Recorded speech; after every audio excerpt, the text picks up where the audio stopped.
Hello प्यारे साथियों, good morning, welcome back. कैसे हैं आप सब? उम्मीद करता हूँ आप बहुत अच्छे होंगे। तो हम भारतीय संविधान पढ़ रहे हैं, यानी कि इंडियन पॉलिटी, जिसमें हमारी 2 क्लास हो चुकी हैं। और ये जो इंडियन पॉलिटी है, ये आपका किसी भी एग्जाम का, या कि उत्तर प्रदेश पुलिस का हो, मध्य प्रदेश पुलिस का हो, दिल्ली पुलिस का हो, एसएससी हो, एसएससी जीडी हो, यानी कि कोई भी एग्जाम हो आपका, सभी के लिए सफिशिएंट है। यानी कि इससे बाहर कुछ नहीं जाएगा, जो पेपर में आएगा वो इसी से ही आएगा। तो इसलिए बिल्कुल बेफिक्र होकर हमारे साथ जुड़ सकते हैं। आपके चैनल का नाम है नौकरी 24। नए हैं, सब्सक्राइब नहीं किया चैनल, तो चैनल को सब्सक्राइब कर लिए। और दूसरी ये हमारी आज की भारतीय संविधान की तीसरी वीडियो है। 2 वीडियो पहले हो चुकी हैं, अगर नहीं देखी है तो पहले उनको देखिए, फिर तीसरे में यहां से जुड़िए। तो चलिए शुरू करते हैं। लोकतंत्र से हम आज शुरू करेंगे। क्यों? क्योंकि हमने पिछली जो हमारी दूसरी वीडियो थी उसमें हमने लोकतंत्र पे हमने समाप्त किया था उस वीडियो को, तो वहीं से हम अपना स्टार्ट करेंगे। लोकतंत्र यानी कि डेमोक्रेसी। भारत के अंदर आप रहते हैं तो आपको मालूम भी होगा कि भारत के अंदर क्या है, लोकतांत्रिक व्यवस्था है। ठीक है, कैसी व्यवस्था है? लोकतांत्रिक व्यवस्था है, यानी कि डेमोक्रेसी सिस्टम है भारत के अंदर। लोकतंत्र का मतलब होता है जनता का शासन। जनता का शासन कैसे? अब आप भारत में रह रहे हैं, आप अपने वोट का आपके पास अधिकार है। आप वोट डालोगे, आप सरकार चुनोगे। आपको सरकार पसंद नहीं आएगी तो अगली बार फिर वोट डालोगे, फिर आप क्या करोगे, सरकार को बदल दोगे। इसलिए जनता का शासन है यहाँ पर। यहाँ क्या है, भारत के अंदर जनता का शासन है। ठीक है, चलिए, यानी कि आपके पास वोट का पावर है। आगे बढ़ते हैं। लोकतंत्र के प्रकार की अगर मैं बात कर लेता हूं, लोकतंत्र का प्रकार है, 2 प्रकार का लोकतंत्र है। लोकतंत्र कितने प्रकार का होता है? 2 प्रकार का होता है। एक प्रत्यक्ष होता है, जिसको हम डायरेक्ट बोलते हैं, डायरेक्ट डेमोक्रेसी, और दूसरा होता है अप्रत्यक्ष, जिसको हम प्रतिनिधित्व लोकतंत्र बोलते हैं, यानी कि रिप्रेजेंटेटिव डेमोक्रेसी। वो कैसा होती है? वो अप्रत्यक्ष होती है। देखिए, प्रत्यक्ष में होता क्या है? प्रत्यक्ष में होता है जहां जनता शासन करती हो, यानी कि हमारे भारत में अप्रत्यक्ष डेमोक्रेसी है। अप्रत्यक्ष डेमोक्रेसी है, अगर यहां प्रत्यक्ष कर दी जाए, यानी कि प्रत्यक्ष का मतलब है जहां जनता खुद शासन करती हो, जहां सरकार ना हो। क्या ऐसा संभव है भारत के अंदर, अगर सरकार खत्म कर दी जाए, सरकारी व्यवस्था कि सरकार नहीं चुनी जाएगी, तो क्या ऐसा हो सकता है कि जनता एक बात पर सहमत हो सकती है बिना सरकार के? लेकिन जम्मू कश्मीर से कन्याकुमारी तक अगर पूरे स्टेट गवर्नमेंट की सभी सरकार खत्म कर दी जाए और सेंटर की सरकार खत्म कर दी जाए, तो क्या ऐसा हो सकता है कि कोई एक बात, किसी अगर कानून की जरूरत पड़े भारत के अंदर लोगों को, तो लोग आपस में कोई कानून बना ले और सभी की सहमति हो सकती है क्या उस पर? नहीं हो सकती। क्यों नहीं हो सकती? ये ऐसा तो हो सकता है कि आप कहीं किसी क्लास में बैठे हो, आप किसी क्लास में बैठे हो, 4-6 लोग हैं, 10-20 लोग हैं, हो सकता है कि उनकी उनकी जो राय है, उनकी जो मशवरा है, वो आपसे सहम हो जाए। उनका जो मानना है, उनकी जो सोच है, वो एक समान हो। लेकिन इतने बड़े क्षेत्रफल पर, इतनी बड़ी जनसंख्या में क्या होगा, अ, उनकी जो सोच है वो सहम नहीं हो सकती। वो सहम नहीं हो सकती। बिल्कुल वैसा ही लिखा हुआ है कि बाधाएं इसमें क्या आएंगी, क्षेत्रफल व जनसंख्या ज्यादा होने के कारण समान सहमति नहीं हो सकती, यानी कि संभव नहीं है समान सहमति। जब सरकार नहीं है तो कानून की जरूरत पड़ेगी, बहुत सारी बातें हैं। अभी तो सरकार है तो सरकार सारा काम आपके लिए जो करती है वो सरकार करती है, क्योंकि आप सरकार को चुनते हो वोट देकर। सरकार नहीं होगी तो आप अपनी मन की करोगे, आपके घर में जितने भी मेंबर हैं वो सब अपनी अपनी मन की करेंगे। खासतौर से आपने देखा होगा कि अगर आप 2 भाई हैं तो आपकी सोच कुछ और है और आपके भाई की सोच कुछ और है। वो किसी और रास्ते से चलेगा, आप किसी और रास्ते से चलेगा। इसलिए बिल्कुल सेम वही कि भारत के अंदर प्रत्यक्ष लोकतंत्र संभव नहीं है। क्यों? क्योंकि यहाँ का क्षेत्रफल ज्यादा है, जनसंख्या बहुत ज्यादा है, और ये डिपेंड करता है जनसंख्या पर। प्रत्यक्ष लोकतंत्र डिपेंड करता है जनसंख्या पर। अगर जनसंख्या ज्यादा है तो संभव नहीं है, जनसंख्या कम है तो संभव हो सकती है। कम का मतलब अगर 10-5 लोग हैं, 10-20 लोग हैं, 100-200 में भी हो सकता है कि सभी की मशवरा सेम हो, सभी की राय सेम हो और वहां काम कर जाए। लेकिन 140 करोड़, भारत के अंदर जो जनसंख्या है 140 करोड़ की आबादी है, और 140 करोड़ में यह संभव नहीं है कि सब एक जैसा सोचें। इसलिए क्या होता है, इसलिए यहां वोट का अधिकार दिया गया है जनता को। लोकतंत्र व्यवस्था में जनता के पास वोट का अधिकार है। जनता अपना वोट डालती है, अपना प्रतिनिधि चुनकर कहां भेजती है, पार्लियामेंट या विधानसभा में भेजती है, और वो उनके लिए कानून बनाता है, उसकी बात माननी पड़ती है। ठीक है, चलिए, तो यही है, आपने जान लिया। चलिए, अब क्या होता है, अप्रत्यक्ष लोकतंत्र के बारे में हम बात कर लेते हैं, यानी कि प्रतिनिधित्व लोकतंत्र, रिप्रेजेंटेटिव डेमोक्रेसी के बारे में। जब जनता अपने प्रतिनिधि के माध्यम से शासन करे, जब जनता अपने प्रतिनिधि के माध्यम से शासन करे। प्रतिनिधि का मतलब है, देखिए, जो इलेक्शन होता है, आपने सुना होगा, इलेक्शन होता है, प्रधान का इलेक्शन हो, नगर पालिका का हो, नगर पालिका अध्यक्ष का हो, नगर निगम का महापौर का हो, या फिर एमपी एमएलए का इलेक्शन हो, वो आपके प्रतिनिधि होते हैं जिनको आप वोट देते हैं, और वो जीतकर कहां जाते हैं।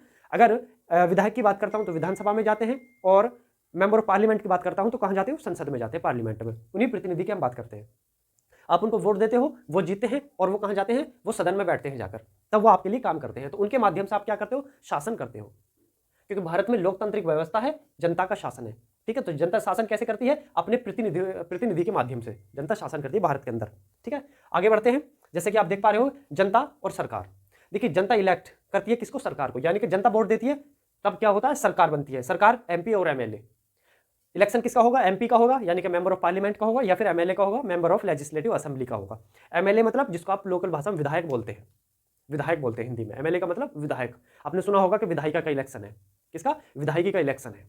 जो राज्यों में इलेक्शन होते हैं जहां पर क्या बनता है, सीएम बनता है यानी कि मुख्यमंत्री बनता है, वो विधायकी का इलेक्शन होता है, ठीक है। और एमपी यानी कि मेंबर ऑफ पार्लियामेंट, जब प्रधानमंत्री भारत का बनता है, भारत के प्रधानमंत्री का इलेक्शन होता है, तो वो कौन सा इलेक्शन होता है? वो होता है मेंबर ऑफ पार्लियामेंट का।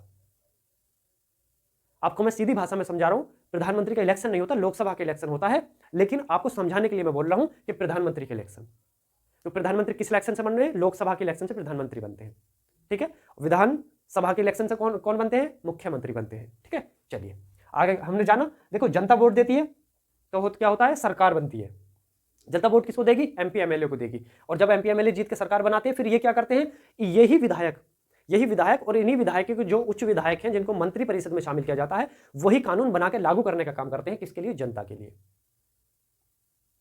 ठीक है। हमने ही इनको चुना और यही हमारे लिए कानून बना रहे हैं, यानी कि हम अपने ऊपर इनसे शासन कराने के लिए इनको वोट दे रहे हैं कि लो हम तुम्हें वोट दे रहे हैं और तुम अब हमारे ऊपर शासन करो, ठीक है। चलिए अब देखिए उदाहरण जान लेते हैं प्रत्यक्ष लोकतंत्र का। ग्राम सभा भारत में प्रत्यक्ष लोकतंत्र की एकमात्र सिंगल यूनिट है। क्या है? ग्राम सभा। आपने सुनी होगी, गांवों में ग्राम सभा होती है, गांवों में ग्राम सभा होती है। या अक्सर आपने सुना होगा, अगर आप गांव से बिलोंग करते हैं, विलेज से बिलोंग करते हैं, तो गांव में दो पक्षों में लड़ाई हो जाती है एक सरकारी जमीन के ऊपर।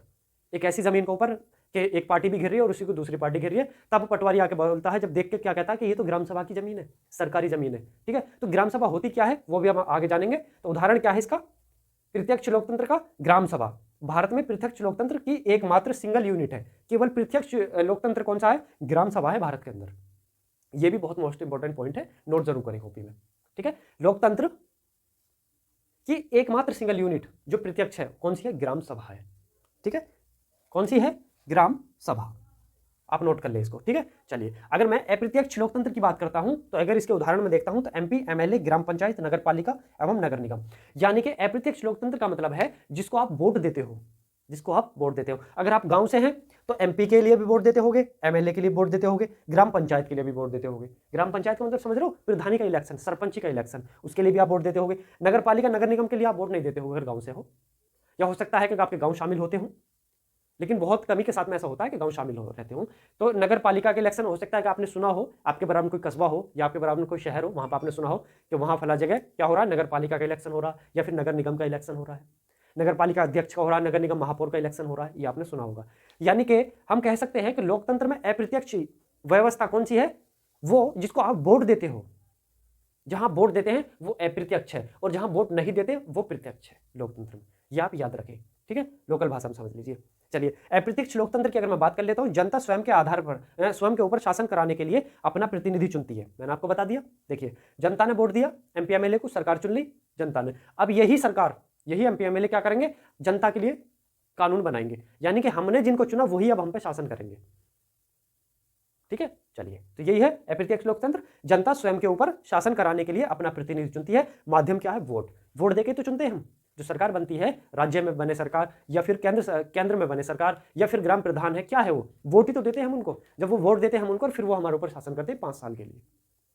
5 साल बाद फिर मौका आता है, फिर हम वोट देते हैं 5 साल, यानी कि हर 5 साल पे हम वोट देते हैं और सरकार को चुनते हैं हर 5 साल पे, ठीक है। आगे अप्रत्यक्ष लोकतंत्र की बात करता हूं, तो ग्राम सभा सिंगल यूनिट है, यानी कि अप्रत्यक्ष लोकतंत्र में केवल और केवल सिंगल यूनिट है, वो भी ग्राम सभा। तो ग्राम सभा होती क्या है अभी वो जानेंगे हम। किसी गांव के सभी पंजीकृत मतदाता ग्राम सभा कहलाते हैं। ये भी आप देख लीजिए, ग्राम सभा क्या होती है? किसी गांव के सभी पंजीकृत मतदाता को क्या कहते हैं? ग्राम सभा कहते हैं। देखिए सुनिए, देखिए कोई गांव है और उस गांव की कुल आबादी, उस गांव की क्या है? कुल आबादी, बच्चे, महिला, पुरुष, बुजुर्ग, लड़के लड़कियां सभी, अगर मैं चलिए यहां लिख लेते हैं, कुल आबादी अगर किसी गांव की कितनी है? कुल आबादी है 5000 की।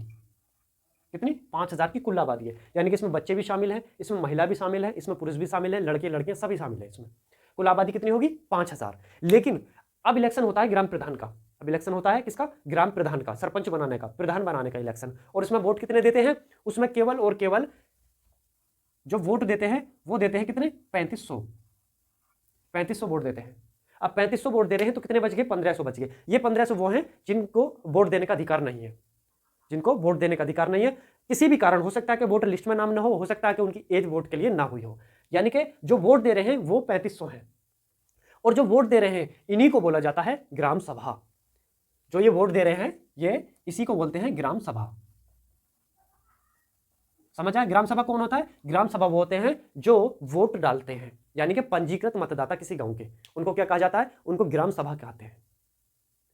यानी कि गांव की, अगर आप ऐसे समझ सकते हैं, गांव में जो भी जमीन होती है सरकारी ग्राम सभा की, उस पर किसका अधिकार होता है? अगर 5000 की आबादी है तो 3500 वोट डालने, तो इन 3500 का अधिकार है उसमें। इन 5000 का अधिकार नहीं है, 3500 का ही अधिकार है केवल और केवल। ग्राम सभा, ग्राम सभा कौन है? यही 3500 है। ठीक है, समझ आ रहा है? चलिए अब आगे बढ़ते हैं। अब पहुंचते हैं, ग्राम सभा की प्रतिवर्ष 3 मीटिंग होना अनिवार्य है। जो ग्राम सभा होती है, यानी कि ग्राम जो प्रधान होता है, प्रधान बनता है ग्राम सभा, यानी कि जो ग्राम में जितने भी लोग हैं, जो सब यहीं से समझ सकते हैं कि वोट डालते कितने? 3500। तो ये 3500 ग्राम सभा के हो गए। कोई भी गांव है, आपका गांव, मेरा गांव, किसी का भी गांव है, तो उसमें टोटल आबादी 5000 की है, लेकिन वोट कितने डालते हैं? 3500 की वोट आती है, तो ये ग्राम सभा है। अब इन्हीं लोगों की साल में 3 मीटिंग होना अनिवार्य है। साल में 3 मीटिंग होने अनिवार्य है, और इनके पास इतनी पावर है, ये चाहे तो प्रधान को गिरा दे, यानी कि समय से पहले प्रधान को हटवा भी सकते हैं।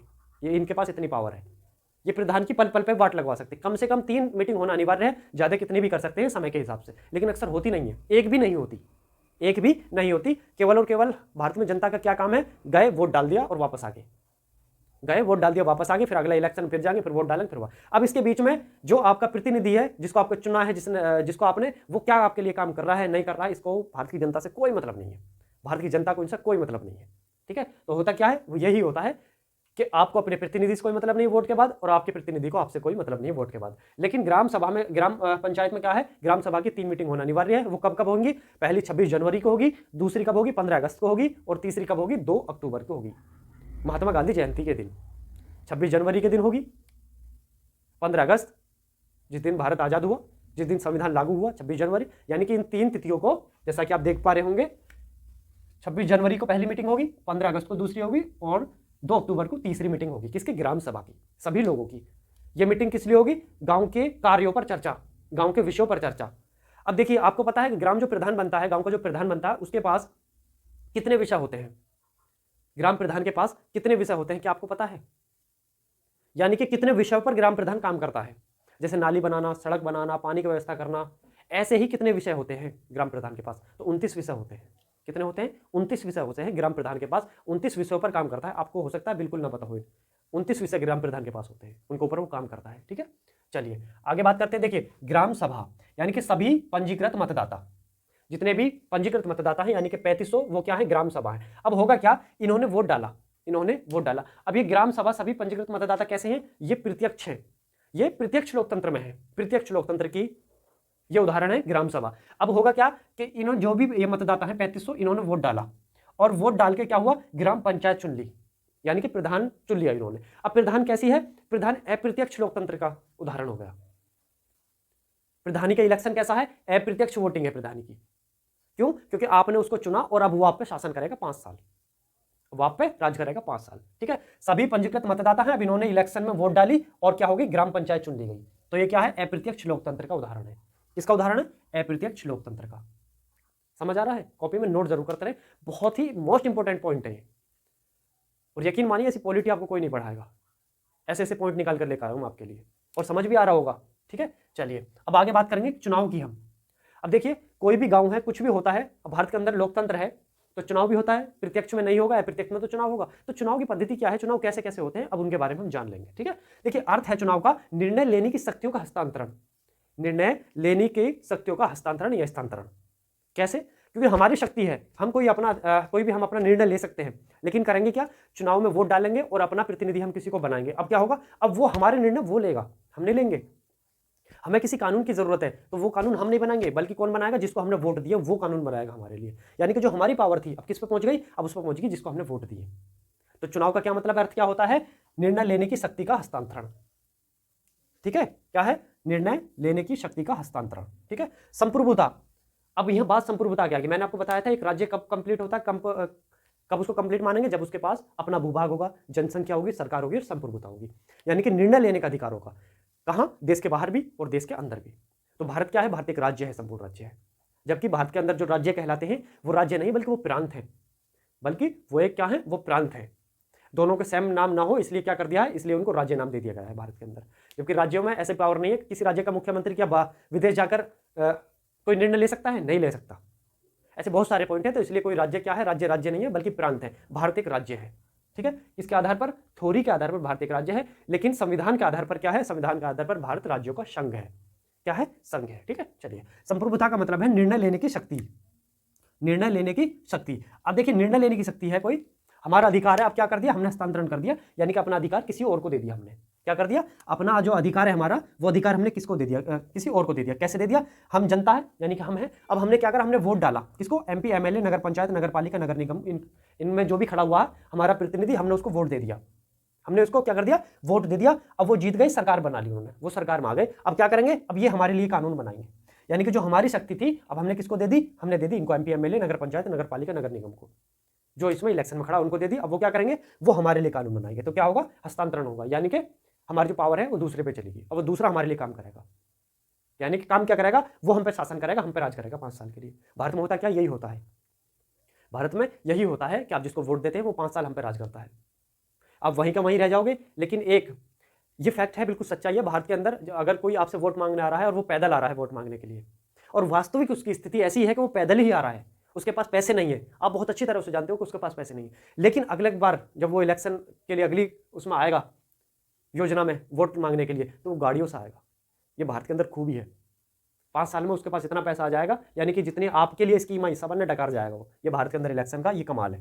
ठीक है, तो क्या हुआ, संप्रभुता, निर्णय लेने की जो शक्ति है उनका हस्तांतरण कैसे होता है, जनता वोट देके अपना प्रतिनिधि चुनती है, फिर वो उसके लिए काम करता है। ठीक है, अब चुनाव के प्रकार के बारे में जब बात कर लेते हैं, देखिए चुनाव 2 प्रकार से होता है, एक प्रत्यक्ष और एक अप्रत्यक्ष। प्रत्यक्ष का मतलब है क्या, प्रत्यक्ष का मतलब है जब जनता स्वयं अपना प्रतिनिधि चुने, जब जनता स्वयं अपना प्रतिनिधि चुने, यानी कि प्रत्यक्ष रूप से, जिसमें आप वोट डालो, जिसमें आप वोट डालो, जैसे प्रधान की वोट है, प्रधान इलेक्शन होता है, सरपंच का उसमें वोट डालो, विधायकी का होता है उसमें वोट डालो, संसद का होता है लोकसभा वाला, उसमें आप वोट डालो। तो ये कैसे चुनाव होगा, ये प्रत्यक्ष होगा, प्रत्यक्ष चुनाव, यानी कि डायरेक्ट इलेक्शन हो गया है। अप्रत्यक्ष का, जब जनता अपने प्रतिनिधि ना चुने, जब जनता अपना प्रतिनिधि ना चुने, यानी कि वो चुनाव जब आपने सुना होगा कि भारत के अंदर चुनाव हो रहा है राष्ट्रपति का, क्या राष्ट्रपति के चुनाव में आप वोट डालते हो, नहीं डालते। राज्यसभा सदस्य का चुनाव होता है, राज्यसभा एमपी का, ठीक है, तो क्या उसके लिए आप वोट डालते हो, नहीं डालते हो। विधान परिषद का होता है, क्या आप उसमें वोट डालते हो, नहीं डालते। तो वो कैसा चुनाव होगा, वो अप्रत्यक्ष चुनाव हो गया। चुनाव 2 प्रकार का है, एक प्रत्यक्ष और अप्रत्यक्ष। प्रत्यक्ष का मतलब जिसमें आप वोट डालते हो वो प्रत्यक्ष हो गया डायरेक्ट, और जिसमें आप वोट नहीं डालते हो वो अप्रत्यक्ष हो गया। ठीक है, समझ आ रहा है। चलिए अब आगे बढ़ते हैं। अब देखिए उदाहरण जान लेते हैं प्रत्यक्ष चुनाव का उदाहरण, यानी कि डायरेक्ट चुनाव जिसमें आप वोट डालते हैं, उनके आप क्या करेंगे, हम उनके उदाहरण जान लेंगे, प्रत्यक्ष चुनाव के उदाहरण। देखिए एमपी यानी कि मेंबर ऑफ पार्लियामेंट, जिसको हम संसद बोलते हैं, क्या बोलते हैं, संसद बोलते हैं जिसको हम। जब आप संसदीय का इलेक्शन होता है तो क्या होता है, केंद्र में कोई भी सरकार है, संसदीय का इलेक्शन हुआ और वो सरकार बन गई, तो उसी में से क्या होता है, उसी में से पीएम की नियुक्ति होती है। कौन करता है, राष्ट्रपति करता है पीएम की नियुक्ति। तो वो संसद का, ठीक है, संसद का इलेक्शन जिसमें आप वोट डालते हो, तो कैसा प्रत्यक्ष चुनाव है। MLA, member of the legislative assembly, यानी कि विधायक का इलेक्शन, विधायक का इलेक्शन, ठीक है, तो ये भी कैसा प्रत्यक्ष है, इसमें भी आप वोट डालते हो विधायक का। ग्राम पंचायत, प्रधान या फिर किसका, सरपंच का इलेक्शन, तो ये भी कैसा है, प्रत्यक्ष है, इसमें भी आप क्या डालते हो, इसमें भी वोट डालते हो आप। नगर पालिका और नगर निगम, नगर पालिका यानी किसका होता है, अध्यक्ष का होता है, नगर पालिका में अध्यक्ष का होता है, नगर निगम में किसका होता है, महापौर का होता है। ठीक है, इनमें भी आप वोट डालते हो, तो एक ऐसा प्रत्यक्ष चुनाव के उदाहरण हो गए। ठीक, अब बात करते हैं अप्रत्यक्ष चुनाव के उदाहरण की। किसकी, अप्रत्यक्ष चुनाव के उदाहरण की। तो देखिए अप्रत्यक्ष चुनाव में राज्यसभा सदस्य है, ठीक है, राज्यसभा सदस्य, मेंबर ऑफ पार्लियामेंट, ये भी संसद के ही क्या होते हैं, सदस्य होते हैं। राज्यसभा के लिए आप वोट नहीं डालते, राज्यसभा के लिए आप वोट नहीं डालते, आप किसके लिए डालते हो, लोकसभा के लिए डालते हो। ठीक है, राष्ट्रपति के लिए आप वोट नहीं करते, उपराष्ट्रपति के लिए भी आप वोट नहीं करते। ठीक है, और भी ऐसे हो सकते हैं, ये आप समझ लीजिए जिसके लिए आप वोट करते हो, अगर आप कहीं वोट डालते हैं और जिसके में डालते हो वो प्रत्यक्ष हो गया, और आप जिसके लिए वोट नहीं डालते वो अप्रत्यक्ष हो गया। बिल्कुल सीधी सीधी भाषा में समझ सकते हैं। ये भी लिखा हुआ है, जिसके लिए आप वोट न डालते हो वो क्या है, वो अप्रत्यक्ष चुनाव है, जिसमें आपको वोट डालने का अधिकार नहीं है। और जहां आपको वोट डालने का अधिकार है, यानी कि वो डायरेक्ट इलेक्शन है, प्रत्यक्ष चुनाव है। और जहां आपको अधिकार नहीं है वो इनडायरेक्ट इलेक्शन है, यानी कि अप्रत्यक्ष चुनाव है। यह समझिए। देखिए जनता क्या करती है, एमपी एमएलए चुनती है। अप्रत्यक्ष चुनाव का उदाहरण आप देख सकते हैं, जनता क्या करती है, वोट डालती है और अपने क्या करती है, एमपी एमएलए चुनती है। वोट डाल के एमपी एमएलए चुने जनता ने।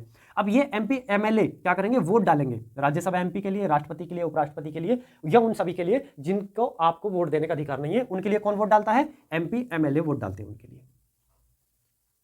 ठीक है, आप जो एमपी एमएलए चुनोगे उनका काम होता है वोट डालने का।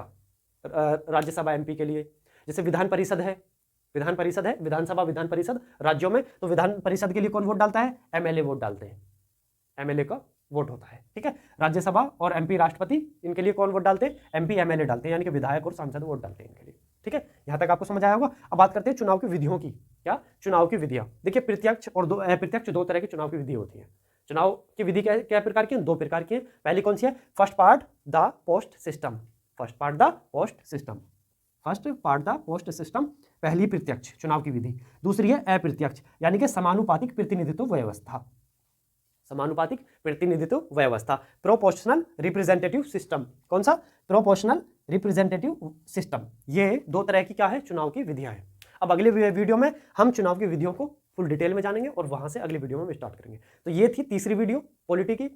अब ये आपको कैसी लग रही है? आपको समझ आ रहा है, नहीं आ रहा है? कितना डीप है या कितना ऊपर ऊपर से है? और डीप चाहिए क्या, या फिर इतना काफी है, या फिर और कम करूं? जैसा भी है आपको मुझे कमेंट बॉक्स में बताएं। जो भी आपकी क्वेरी है, अगर आपको कहीं समझ नहीं आ रहा हो, स्पीड ज़्यादा हो, स्पीड कम करनी हो, या स्पीड और बढ़ानी हो, या जो भी इसमें ऐड करना हो, कुछ भी अगर है आपकी क्वेरी, तो आप मुझे कमेंट के माध्यम से बता दें। अगली वीडियो में उसको मैं कर लूंगा, ठीक है। तो चलिए, तीसरी वीडियो है, दो नहीं देखी, अगर आप पहली बार जुड़े हैं तो पहले उन दो को देखें, क्योंकि हमेशा समझ कब आता है? जब हम ए से स्टार्ट करते हैं जेड तक। अगर हम सपोज करो हम ABCD याद कर रहे हैं और PQR से अगर स्टार्ट करेंगे तो हमारे समझ में नहीं आएगा सही। तो बच्चे को कहाँ से पढ़ाते हैं? ए से शुरू करते हैं, तब जेड तक जाते हैं। तो इसलिए पहली वीडियो से शुरू करें, पहली देखें, फिर दूसरी देखें, और फिर तीसरी देखें। ऐसे ही हम वीडियो को, जो पॉलिटी है, इसको बिल्कुल लास्ट कर देंगे। एक दिन ऐसा आएगा, एक एक करके हम इसको लास्ट कर देंगे। और यकीन रखिए, जिस दिन आपकी पॉलिटी एंड होगी, आपका कोई भी डाउट नहीं बचेगा। आप पॉलिटी बहुत अच्छे से समझ चुके होंगे और पॉलिटी का कोई भी क्वेश्चन आपसे नहीं चूकेगा। और ये मैं शर्त के साथ, दावे के साथ कह रहा हूं कि अभी भी जितना मैंने पढ़ाया है और इससे रिलेटेड अगर आपके सामने कोई क्वेश्चन आ जाता है, प्रीवियस ईयर उठा के देख लीजिए, ऐसा कोई क्वेश्चन नहीं होगा जिसको आप नहीं कर पाओगे। ये मैं दावे के साथ कहता हूँ 100%, ठीक है। तो चलिए, अपना ख्याल रखें और अच्छे से अपनी पढ़ाई करें, मेहनत करें, क्योंकि कभी बहुत कम समय मिलता है आपको सफल होने के लिए। दिन कैसे गुजर जाते पता नहीं चलता, ठीक। तो चलिए, बहुत बहुत बेस्ट ऑफ लक आपको, तैयारी करें बहुत अच्छे से। मिलते हैं अगली वीडियो में। जय हिंद, जय भारत।